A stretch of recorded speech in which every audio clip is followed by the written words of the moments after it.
নমস্কার বন্ধুরা, আজকে আবার একটা বিগ আপডেট নিয়ে এসেছি তোমাদের জন্য। অনেক বড় একটা বিগ আপডেট, একদম নতুন আপডেট। এখন অব্দি মনে হয় কোনো ইউটিউবার ভাই ভিডিওটা দিয়ে হবে। তো চলো স্টার্ট করি। আসাম রাইফেল 2024, ঠিক আছে, স্টেটমেন্ট। আসাম রাইফেল 2024 এর স্টেটমেন্ট ভ্যাকেন্সি।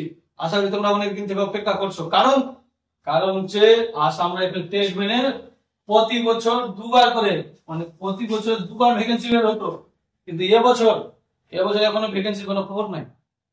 তার জন্য একদম বিগ আপডেট দিয়েছি তোমাদের জন্য। ভ্যাকেন্সির খবর, ভ্যাকেন্সি কোথায় আছে না আছে, কবে আসবে, সব ক্লিয়ার করছি। তোমরা ভিডিওটা মন দিয়ে খালি দেখো। তো আমাদের এটা আসামের পোস্ট যেটা থাকছে 1300+, 1300+ পোস্ট থাকছে স্টেটমেন্টে, ঠিক আছে।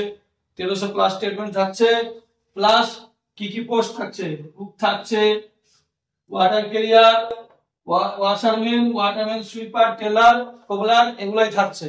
হ্যাঁ, এখানে একটা মজার বিষয় আছে, যেমনি আমাদের বিএসএফ স্টেটমেন্টে কি লাগছিল, টুপির জন্য এনএসকিউএফ।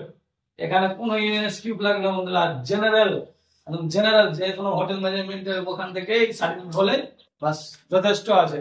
কোনো এনএসকিউএফ কোনো কিছু লাগছে না, ঠিক আছে। তো এটা খুব একটা ভালো সুখবর হয়েছে। হ্যাঁ, তো বলি পুরোটা নোটিফিকেশন প্লাস পুরোটা এক্সপ্লেন করি। যোগ্যতা থাকছে 10+, ঠিক আছে। 10+ এখন তো সবাই আছো। এজ লিমিট থাকছে 18 থেকে 27 বছর, ঠিক আছে, অসুবিধা নাই। তারপরে কি কি পোস্ট থাকছে এর আগে বলেছি, আরেকবার ক্লিয়ার করে দিচ্ছি। কুক থাকছে, ওয়াটার ক্যারিয়ার থাকছে, ওয়াশারম্যান থাকছে, সুইপার থাকছে, টেলর থাকছে, কোবলার থাকছে, ঠিক আছে, অসুবিধা নাই। তারপরে কি ফুল নোটিফিকেশন, মানে ভ্যাকেন্সিটা কবে আসবে, কবে কত তারিখে স্টার্ট হবে, নোটিফিকেশন কবে আসবে, এই যে দেখে নাও। আগস্ট মাসে আমাদের ফুল নোটিফিকেশন প্লাস অ্যাপ্লিকেশন আগস্ট মাসের লাস্টের দিকে আর সেপ্টেম্বর শুরুতে হয়ে যাবে, ঠিক আছে, কোনো অসুবিধা নাই। আশা করি ক্লিয়ার করতে পেরেছি। হ্যাঁ, দাঁড়াও কথা জানা একটা আরো গুরুত্বপূর্ণ কথা আছে।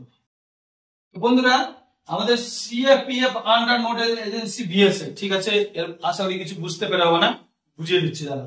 যে এই যে আসাম রাইফেল, ঠিক আছে, আসাম রাইফেল, তারপরে এখানে হবে বিএসএফ, সিআইএসএফ আর সিআরপিএফ, আইটিবিপি, এগুলো আসাম রাইফেল ট্রেনমেন্টে আলাদা আলাদা করে ভ্যাকেন্সি বের হতো প্রত্যেক বছর, ঠিক আছে। মানে বিএসএফ এর আলাদা করে বের হতো, সিআইএসএফ আলাদা বের হতো, সবকিছু আলাদা আলাদা বের হতো।